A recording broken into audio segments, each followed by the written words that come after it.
Took that misplaced. cushion out of it. Yeah.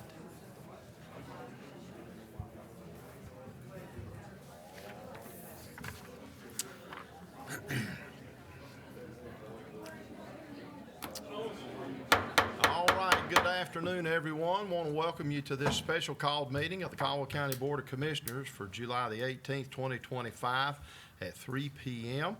And we're going to get our meeting started, and so we'd like to welcome you, each one that's here in our audience in attendance this afternoon, and those that are joining us by media with YouTube, my understanding. So welcome, and we appreciate your interest. And we've only got 2 items really this afternoon for our meeting agenda.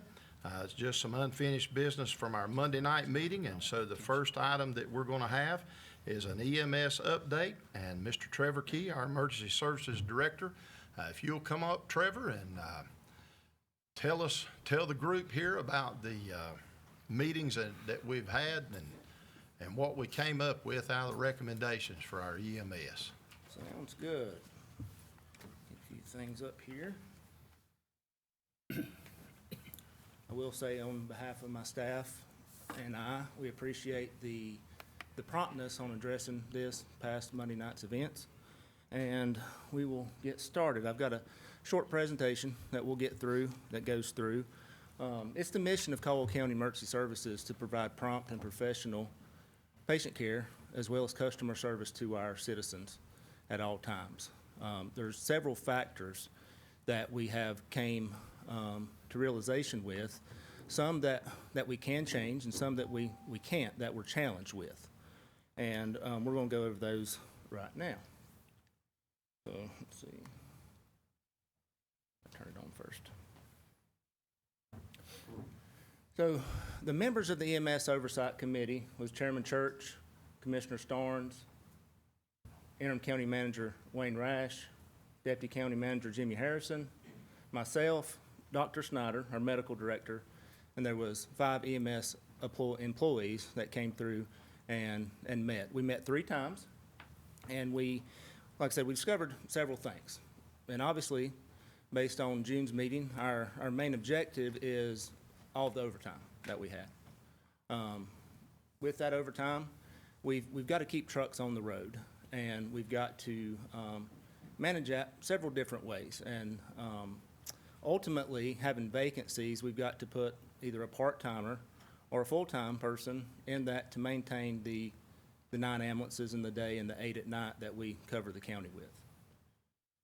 So our topics of discussion for this afternoon, we have an operations overview of our EMS in Caldwell County, our budget overview, the staffing challenges at hand, our overtime reduction strategies and solutions, the internal policy changes we have came up with thus far, and discuss an additional crew for the future and pay. So within the operations, there's 72 full-time shift employees at Caldwell County EMS. There's 62 paramedics, 9 EMT or paramedic interns, those that are in paramedic school. Currently, we have 1 vacant position. We have 8 full-time administrative employees, 45 part-time employees, and that breaks down to 11 paramedics, 1 advanced EMT, 24 EMTs, and currently 9 vacant. We have 9 paramedic ambulances that serve the county. 8 of them are 24 hours, 1's 12 hours, and we have 2 24-hour QRVs that are staffed by our supervisors that are, one's in the northern end of the county, one's more in the southern end. And overall, to staff 1 EMS shift, that's 19 full-time employees to cover all of those ambulances and QRVs. That's roughly about 680 man-hours in the year that we've got to cover for those 19 positions. So here's our budget overview coming from the fiscal year 25 that we just come out of. 84% of that is based on personnel. That's our salary, the overtime, the fringe benefits, our part-time salary, and then our operational expense is right at 16% of that number there. Salary breakdown over all of that, that big number earlier with personnel. 61% is for, or 61.3 is for salary, 15% is overtime, and the 23.7% is in our benefits. Another part of our budget is where we have a fee schedule. We have total revenue last year, $4,738,126.57. Then our revenue, our expenses, excuse me, were $8,779,635 for a net expense of overall operations of EMS of $4,041,508.90. So that goes back to showing our revenue versus our expense and what it goes in between. So our shift schedule, we work the 24/72 shift schedule. We transitioned to this schedule between July and November of last year, mainly because of the vacancies. When I took over in June, we had 12 vacancies, full-time vacancies. So that was a lot of the overtime cost of filling those 19 positions. You know, that's right at 7 shy of full shift. So transition to that has had a notable effect on our operations, being we have 1 vacancy today. So we have 68 employees that do the 24/72 schedule. Within that, within our salary, the way it's made up is 1,872 hours is budgeted for regular salary. However, everything that works over 40 has got to be overtime. We're not exempt like firefighters and law enforcement in the FLSA 7K exemption. So anything over 40, we've got to do. So 1,872 hours of their schedule is regular rate. 312 hours is your time and a half. Then the 12-hour schedule, we have a peak truck, that's 4 employees. It's the same number of hours, it's just breakdown with different, the salary and the overtime with that. So as talking about the salary breakdown overall, we have our full-time base salary, our holiday pay, our overtime pay, the part-time salary, and our fringe benefits. So I was talking to anytime, any hours worked over 40 hours, we, on the 24-hour shifts, each employee roughly gets 26 hours of overtime minimum just based on their schedule. The 12-hour, they get 17.3 hours a month.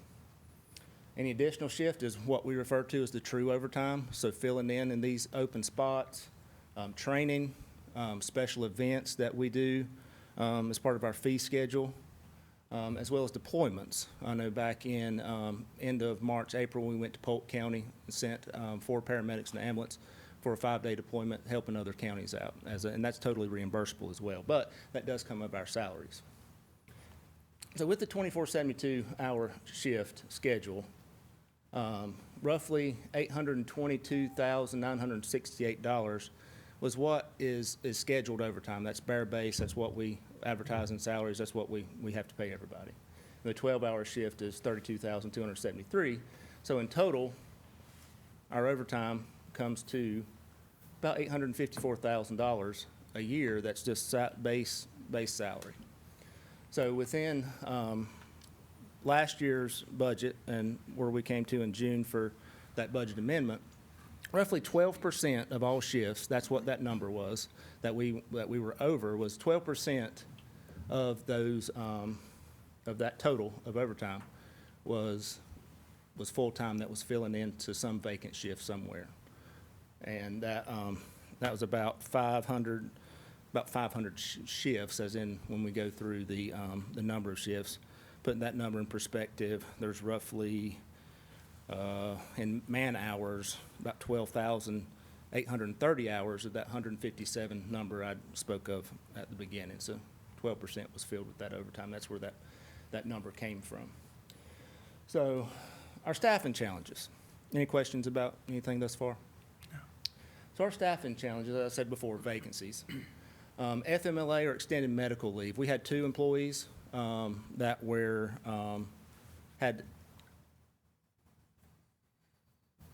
medical conditions that put them out roughly about 6 to 7 months out of this last budget year. So with that, the employee has sick time, a benefit that we do, and they've been long tenured employers, or employees, 15 to 20-year employees.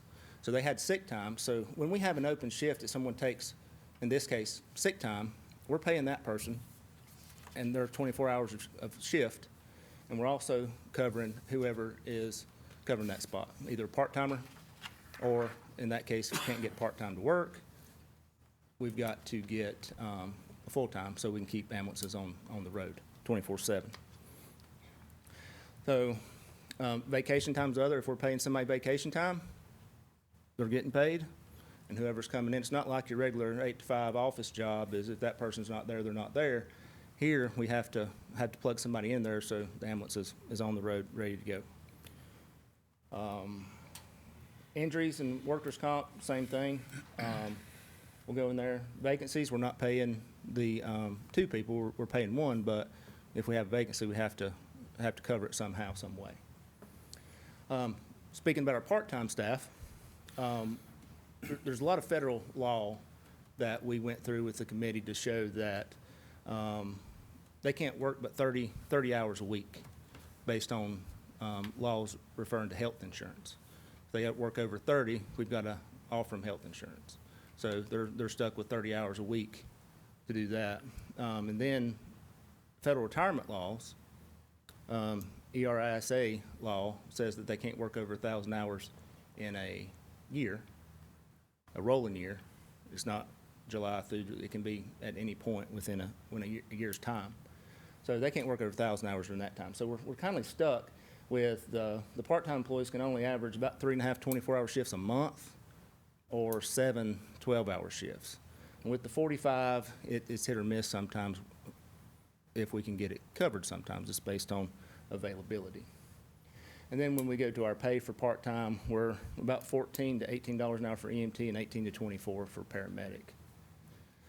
So, as I said, we've got to cover these spots somehow, some way.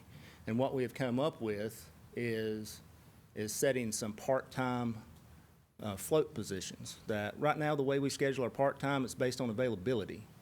And they go in and you put availability in, and supervisors can go look, find them, put them in the slot. That works great month or a week, maybe even 2 or 3 days in advance, but you have that person that's sick that morning. Sometimes that person's availability, they haven't been called, so they're not available, and that's when we have to rely on somebody else to do that. So one of the committee suggestions is to have those 2 part-timers per day, 24 hours, that are scheduled. So if you sign up to work, you'll be there. And like I said, hopefully we can fix this and don't have vacancies. But at that point, we have opportunity for training. We have opportunities for all the other operational aspects within the agency to be a whole lot more efficient and effective to do so. So that being said, if we fill a part-time with the average pay versus the full-time, it's about $474 difference between a paramedic and a part-time paramedic to fill those spots. That's a savings right there of about $173,272. So that was one thing, if we can get the part-time in there. However, is getting part-time folks that are available and want to work is going to have to take a little bit of incentive or pay adjustment to get those paramedics in here. There's a lot of times when our full-time work too, it's because we're short paramedics, so we have to have at least 1 paramedic and 1 EMT on every truck. And if we're short 2 or 3 paramedics, then at that point, we've got to have a paramedic, which is a full-time or something else, to come in and cover that slot.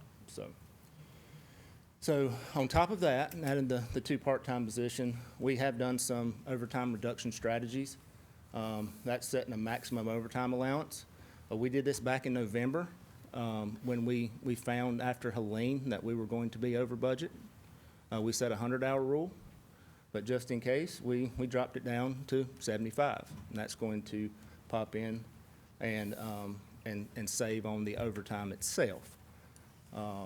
Internal policy changes for sick and vacation requests. When we transitioned from 12-hour shifts to 24-hour shifts, there was a spot in there at one time they could be 4 off per shift. And then when we slowly transitioned over from July to, say, August, we kept that at 3. But at this point, if we can drop down to 2 staff on vacation in advance, then that policy change will also save a tremendous amount because we're not paying two people at the same time.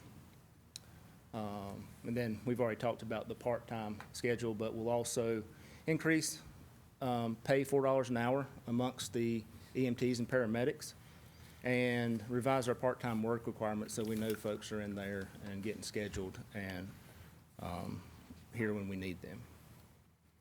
Additional strategies, the bad thing that the committee, and I'm not saying necessarily a bad thing, but if we're increasing our part-time pay ultimately, and they're going to be making several dollars more per hour than the full-time folks that's there, then we decided that we could balance that out to make it even.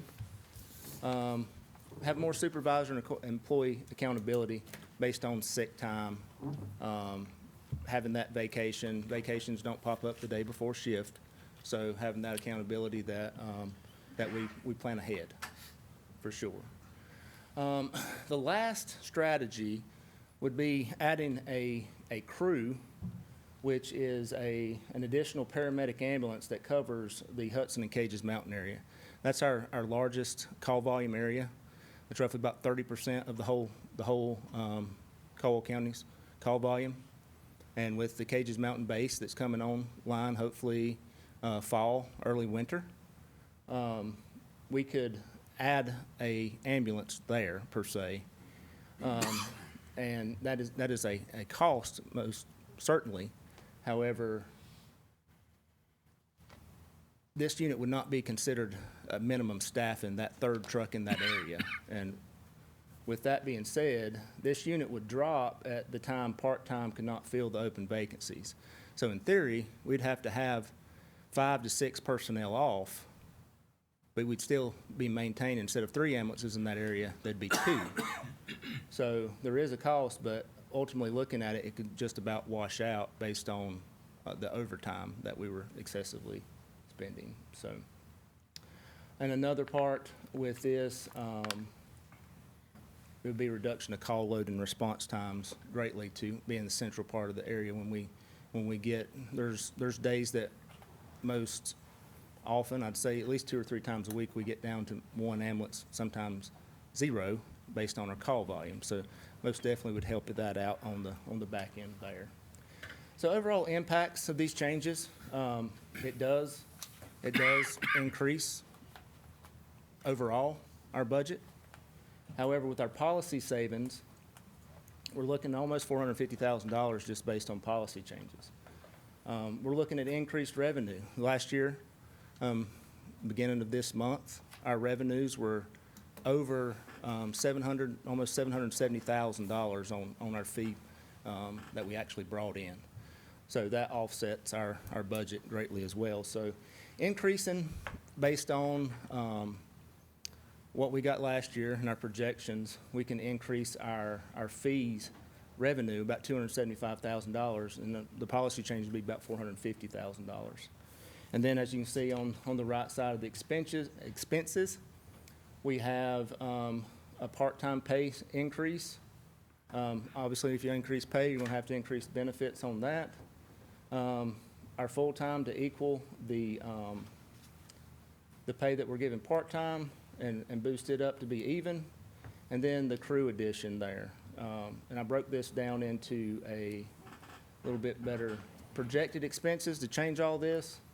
Is right at 1.144285. Our projected savings is 448.60, and then the revenue, so net expense of about 420,685 overall. So adding part-time pay, getting our full-time up so we can at least recruit, and it's not more of a recruitment, but it's more of a retention plan, because we've got neighbors that are slowly, well, not say slowly, they are over, and they're hiring more people, and they're recruiting our folks as well currently at the moment. So it's more of a recruitment thing on that side, but bringing in, increasing that part-time pay, and it ultimately adds a whole another crew to help as well. So this ultimately reduces overtime in general, increases our pay and retention, and adds paramedic coverage throughout the county. Any questions? I got one question. Okay. You were talking about the public assist fees. I'm assuming those are the Oh, lift yeah, assist? that's come, I've got that on the Okay. backside of this too. Okay, That's never all mind. part We're of gonna that. cover it. We'll So, wait yeah, till we'll then. go ahead, if there's any questions about this in general. So that, we have in years past done a public assist fee with the number of those, and we changed that last year just based on what was going on. However, this past year, there has been a significant, and I don't know because the fee was waived or what, but the lift assist for the fiscal year last year was 975 calls that we went up and did a lift assist. And some of these are just recurrent, some of them are healthcare facilities that we're going out there and picking patients up. So part of the fee adjustment as well is to add back a public assist fee for individuals, and adding a healthcare facility impact fee for public assist as well. And those will be the fees for the healthcare facilities would be $250 per incident. The individual would be $100 per incident. However, with those, we understand things happen. And, surgeries, you don't have anybody around, so we've got a mechanism in place that we will, and we've already got it built, is there will be a monthly report that goes through that shows all of our public assists. Once they get over 5 public assists in a 1-year period, that's when they'll start getting this fee. So the first 5 will be free.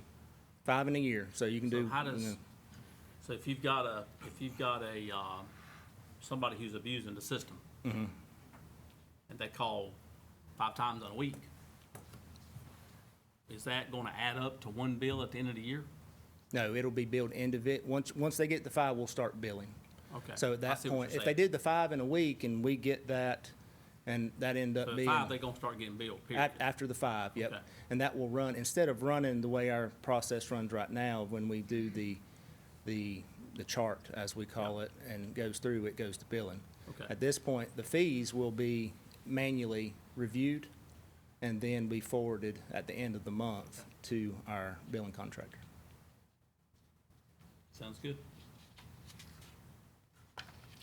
Now, will the individual have to pay his fee, or will, if they're on Medicare or Medicaid or something, So will it pick up the now, bill? there's with billing, most of the time, a treat no transport, we have a treat no transport fee for basic life support and advanced life support. A lot of times, insurances will not pay for a treat if you're not transported.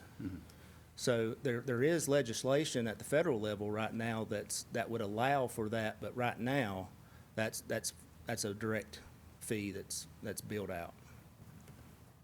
So just a crazy question. I think I told you my personal story a while back, a couple years ago.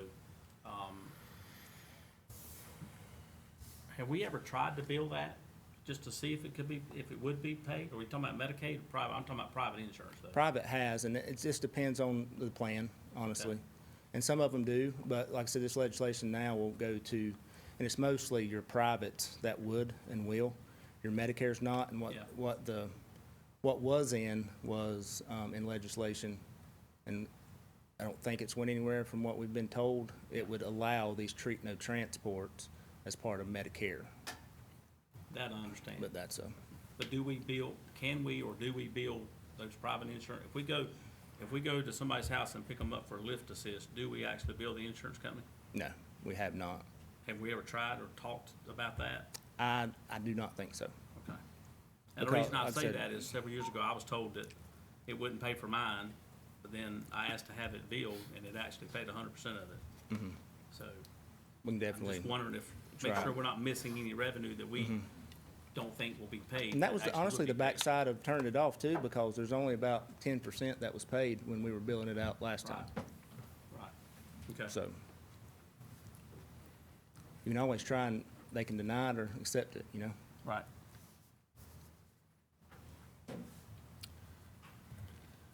All right. Well, I know that Trevor's given us a lot of information. It's a lot to digest. Commissioner Starnes and I sat through those 3 meetings that he mentioned with the Oversight Committee. Each one of those meetings lasted anywhere from 3 to 5 hours, and we had a lot of information, and it's a lot to take in and to digest.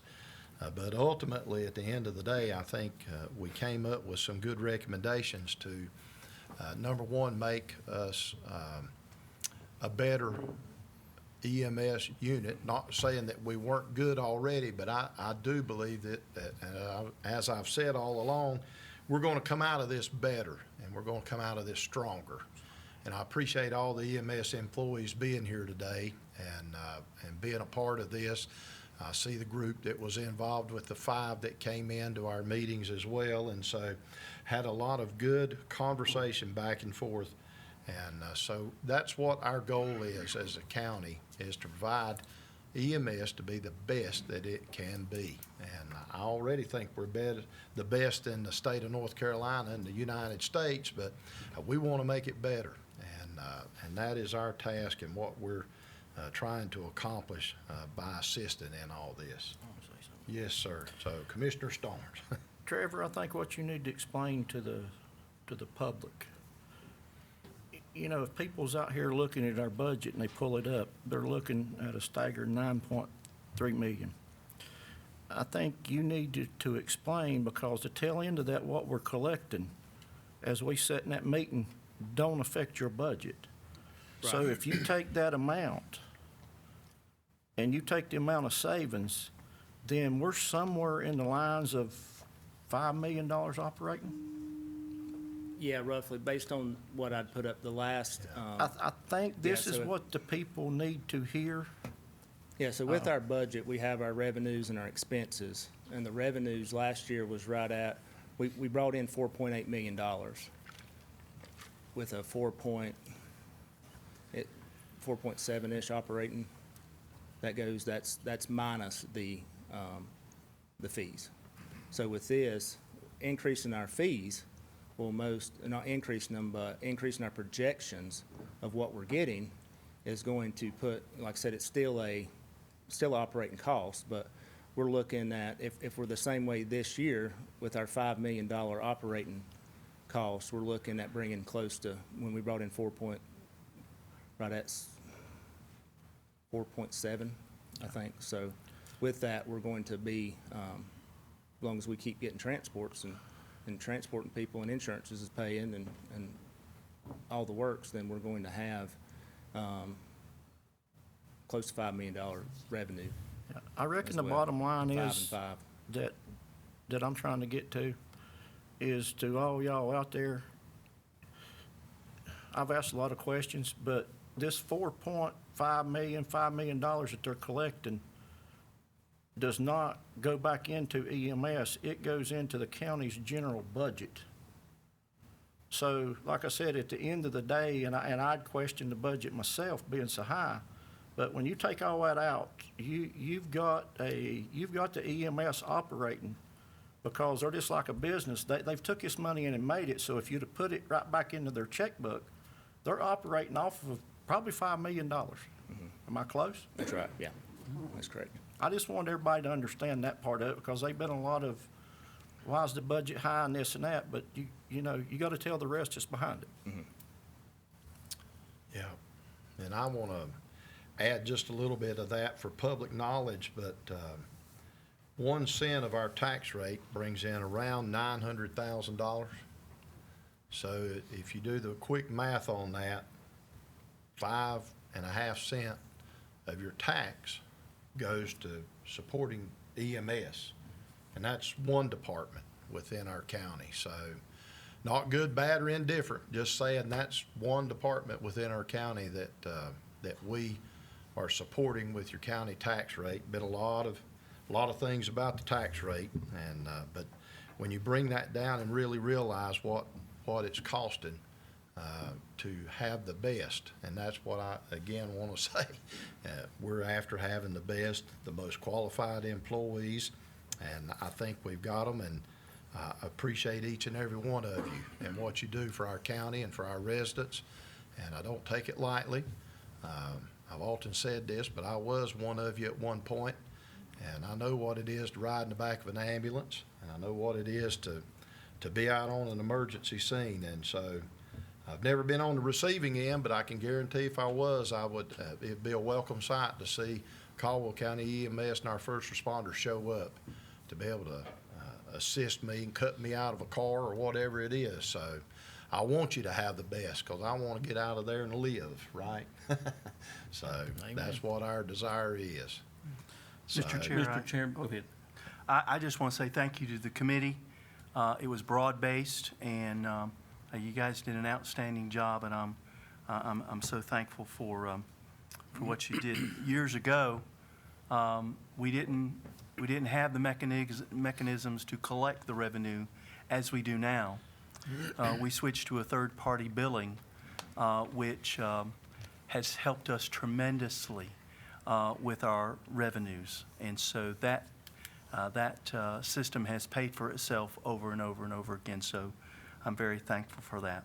I'm thankful for all our EMS employees and what they do and their talent. It's definitely a mission work out there, taking care of our citizens out there. And I have to say, I've been a recipient of your services, and I'm very thankful. And I'll be eternally grateful how you took care of me. So, again, I'm just thankful for the committee. I'm thankful for you, Trevor, and everyone that's in the department. You think about county government, and I'll finish with this. County government, in businesses, you provide goods and services. When county government, for the most part, you don't provide goods. You just provide services, period. But in EMS's situation, there are some revenues that come in. There are a lot of departments that we just provide that service, and there's nothing that comes back in return other than that service to the citizen. And so there's not an opportunity to collect revenue. One instance comes to mind is the public school system in the community college. We don't receive anything back from them monetarily, but what we do receive back from the education system are young men and women in the college system that have improved their life to be citizens of this county, to stay in this county, to provide for their county because of educational purposes, educational opportunities that they have received. And our K through 12, we're providing good education for boys and girls in a safe environment. And there's no greater return than to see our children being taken care of. So that's an expense I don't have a problem with, not receiving any revenue from that, because what we receive in that is what we receive from that one education system is much more. And I could go down the list of every department and what they do, if they receive revenue or if they don't. But it's a service that we provide, and we will continue to provide to the citizens of this great county. Thank you. So, Mr. Chairman, we speak a lot about our opinions of what our EMS service provides, and we all very grateful for what y'all do every day. But we always hear a lot of complaints, and you don't generally hear a lot of the good things that happen. But I wanted to share, if we have a minute, I want to share a message I got today from I won't call any names because I don't know that they know that I'm going to do this, but I feel obligated to do it because it seems to be the perfect time. I received a note today, and I'd like to read that. This is from a local citizen, and she says, on Monday, June the 9th, my world took a shift in focus. You see, my husband was in Caldwell helping a friend sharpen the blades on his tractor. They took a break, and my husband started feeling tightness in his chest and arm. His friend took his blood pressure, and both numbers were off the charts. His friend immediately called me and told me that he was taking Randy, didn't mean to use his name, hard not to Caldwell Memorial ER for me to meet them there. Testing in the ER showed that my husband was in immediate heart failure, and it was bad. He asked to be transported to Baptist, but was told that they'd have to transport him to Fry due to the severity of his condition. Donnie, my husband, had never been in an ambulance. He had never been put to sleep. He had never been as much, he had never had as much as invasive test, much less than a triple bypass. But God put angels in our path that night. He placed a guy and a gal team to transport my husband to Fry Hospital. Before they loaded my husband in an ambulance, they both came to me and told me to get a head start. They told me that I would hear them driving in because they were going to be running lights and siren. They told me which parking lot to enter at the hospital and what to expect when I arrived and when they arrived. And the last words they told me was to be careful. While in the ambulance, they laughed with my husband. They talked to him about hunting in Montana because they had found out that he goes every year. They truly cared for him. They explained to him what was going to happen once he got to Fry. Here's a copy of the bill, and I have gladly written a check to cover the bill and the fees. But I can't write a check large enough to repay the gratitude that those two young people did for my husband. So, folks, that's real. We sit up here, and a lot of times, y'all think we don't care, and we don't, but this is real. This is from a real, true incident. And I want to acknowledge one of the gentlemen that was on that truck. I don't know if the other person is here, but he don't even know this, that I was going to do this, but I think he's in the room tonight. Who would you like to introduce? Logan Pope.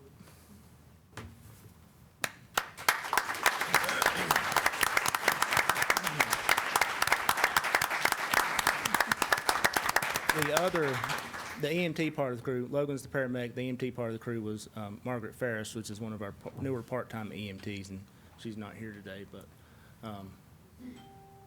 Logan was there, and we're glad to have him on our team. Amen. That's great. Yeah. Logan, you changed a family's life that day, young man. Thank you. I thank you all. Thank everybody for teaching me. It's been an honor to work with such an amazing agency, and ultimately I give God the glory Amen. for allowing me to stand here today. So thank you all. Yeah. But that's why y'all do this job.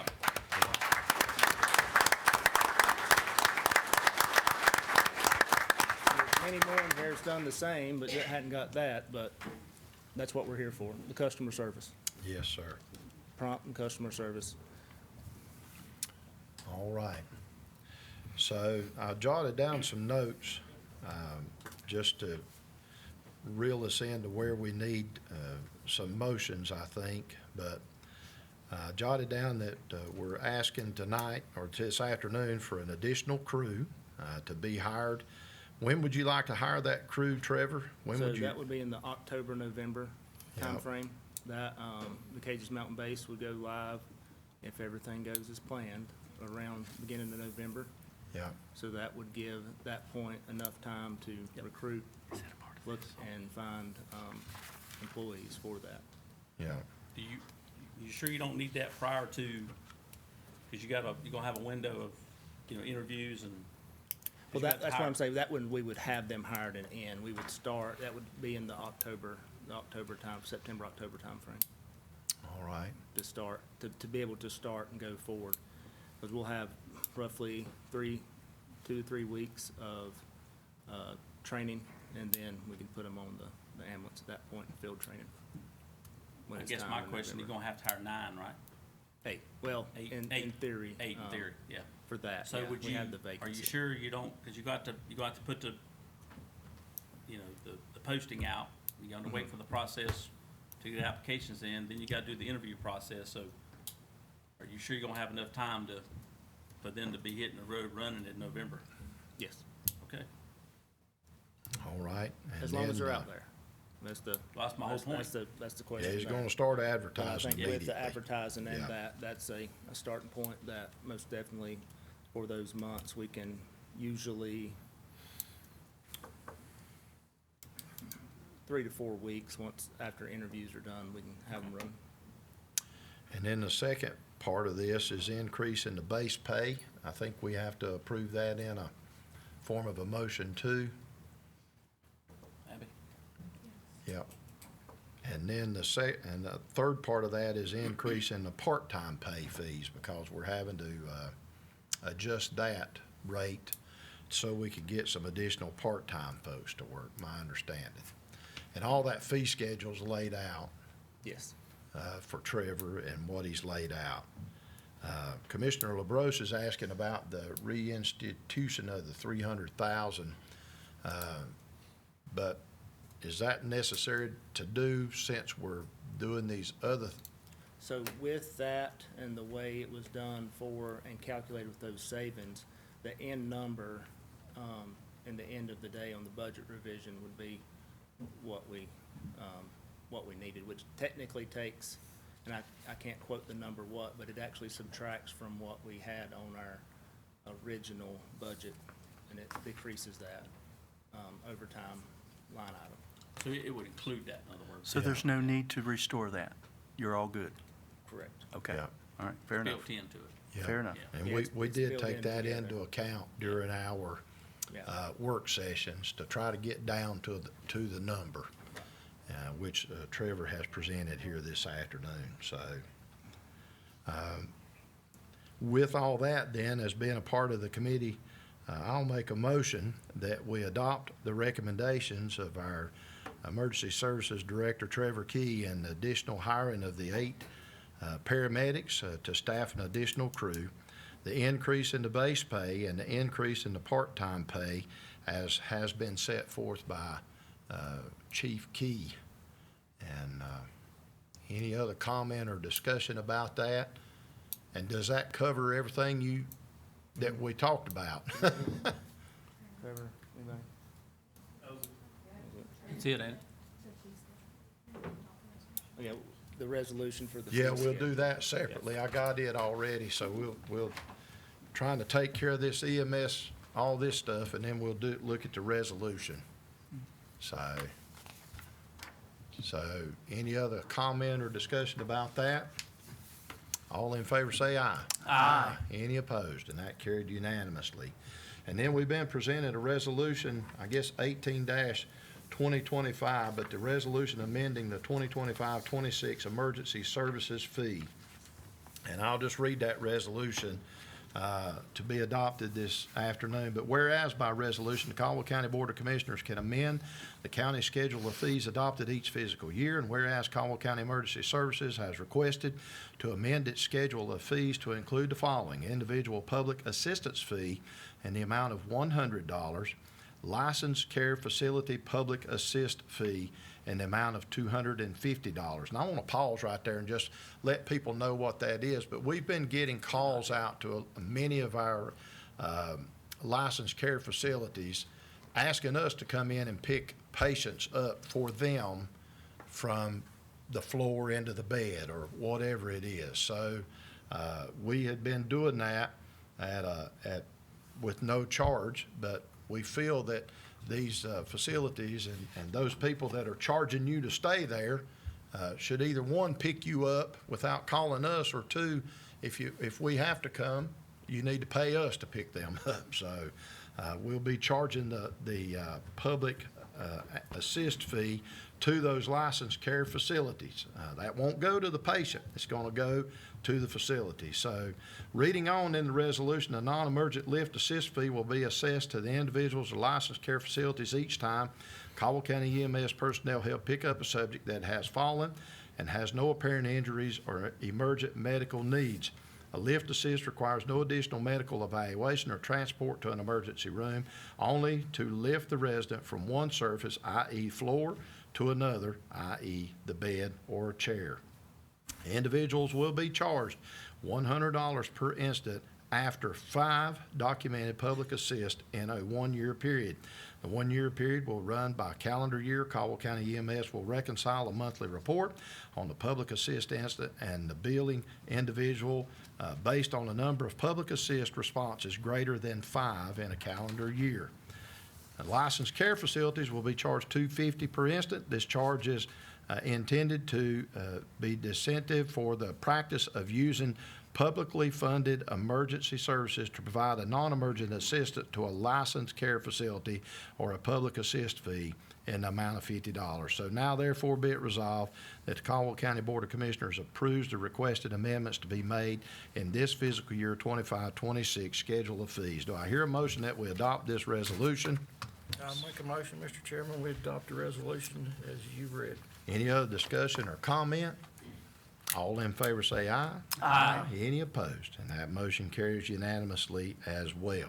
Anything else you'd like to tell us, Mr. Key?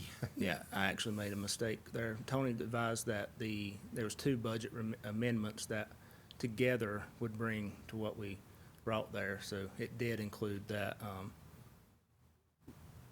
placing that 300,000 in there to make it even. However, the end number, the overtime line goes down. So I think you've got two budget revisions, is that correct? I do not see budget revisions in front of us this afternoon. So that's, So, that was part correct.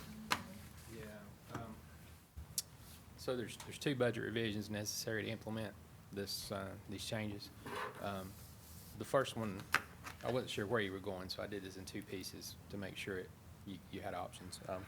One of them just reverses the $300,000 cut that was made at the June meeting and just puts it back to where it was. The other one accommodates the changes Trevor's laid out, the new crew, the across-the-board raises, and those other things. And if you take those, the costs associated with that, and you back out the revenue increase that he's projected, and you take out the other cost reductions, it comes out to about $650,000 that you'll have to add to their budget to accommodate. I had sent those, there's two of them.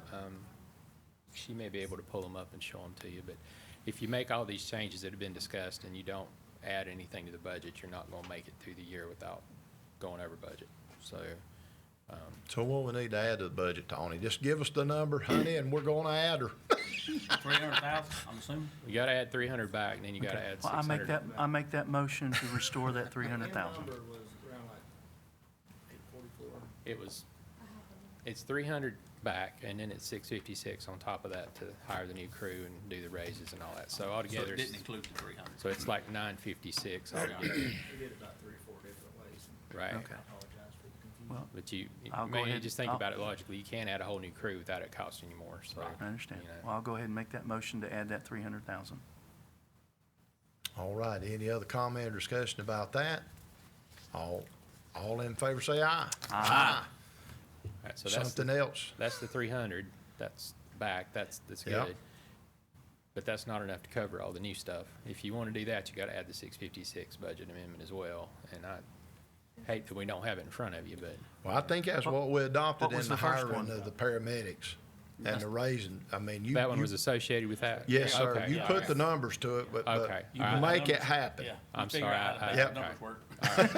I didn't hear y'all say that was part of Yeah. it, Okay. so I missed that. All right. So you should be good now then. All right. All right, thanks. Anything else? And I will end, as we spoke in our committee meeting, this committee is going to continue to meet. Good.